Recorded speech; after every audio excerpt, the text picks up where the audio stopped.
लोकसभा चुनाव बस कुछ ही महीने दूर है। इस चुनाव के तहत नेता लोकसभा चुनाव लड़ने की इच्छा जाहिर करते नजर आ रहे हैं। राष्ट्रवादी कांग्रेस पार्टी शरद पवार समूह के नेता एकनाथ खड़से ने भी रावेर से लोकसभा चुनाव लड़ने की इच्छा व्यक्त की। खड़से की इच्छा जाहिर करते ही कांग्रेस ने अपनी स्थिति स्पष्ट कर दी है। कांग्रेस के प्रदेश अध्यक्ष नाना पटोले ने इस संबंध में टिप्पणी की है। रावेर लोकसभा क्षेत्र की सीट जीतने का श्रेय कांग्रेस को जाता है, इसलिए रावेर लोकसभा सीट कांग्रेस के खाते में जाएगी। मेरिट के आधार पर यह सीट कांग्रेस के खाते में जाएगी। हालांकि हमने अभी तक इस पर चर्चा नहीं की। कांग्रेस के प्रदेश उपाध्यक्ष डॉक्टर उल्लास पाटिल भी इस सीट से चुनाव लड़ने की बात कर सकते हैं, लेकिन हम इस तरह की सक्रियता नहीं करते। नाना पटोले ने खड़से को जवाब दिया है। वह जलगांव में मीडिया से बात कर रहे थे। रावेर लोकसभा सीट एनसीपी को दिलाने के लिए हमारी कोशिश जारी है। खड़से ने कहा कि मैं इस सीट से चुनाव लड़ने को इच्छुक हूं और पार्टी से अनुरोध किया है कि अगर रावेर की सीट एनसीपी जीतती है तो मेरा नाम पर विचार करें। लोकसभेची जागा रावेर मतदारसंघाची ही एनसीपीला मिळावी असा आमचा प्रयत्न आहे आणि एनसीपीला मिळाली तर प्राधान्यानं माझ्या नावाचा विचार करावा अशी ही विनंती मी पण केलेली आहे आणि पक्षाने पण मला केलेली आहे।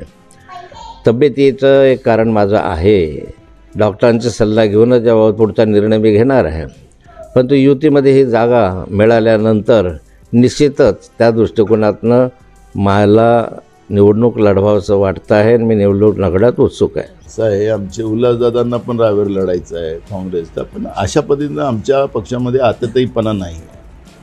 आखरी निर्णय वरच्याच लेवलवर होणार आहे। त्यामुळे खाली मागणी उल्हासदादा पण म्हणतील आम्हाला रावेर लढायचं आहे, तर म्हणून ती पण बातमी बनेल, बिलकुल बनली पाहिजे। कारण की कार्यकर्त्यांच्या भावना ज्या असतात त्यांना मांडण्याचा अधिकार आहे।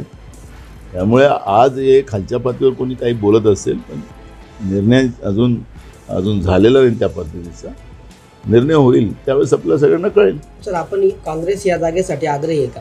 कारण ही जागा काँग्रेसने यापूर्वी लढलेली आहे, काँग्रेसकडे सत्ता राहिलेली आहे। तुम्हाला मी ते सांगत आहे की उल्हासदादा सुद्धा बोलू शकतात, स्टेटमेंट देऊ शकतात, कोणी जसं देतात त्याप्रमाणे।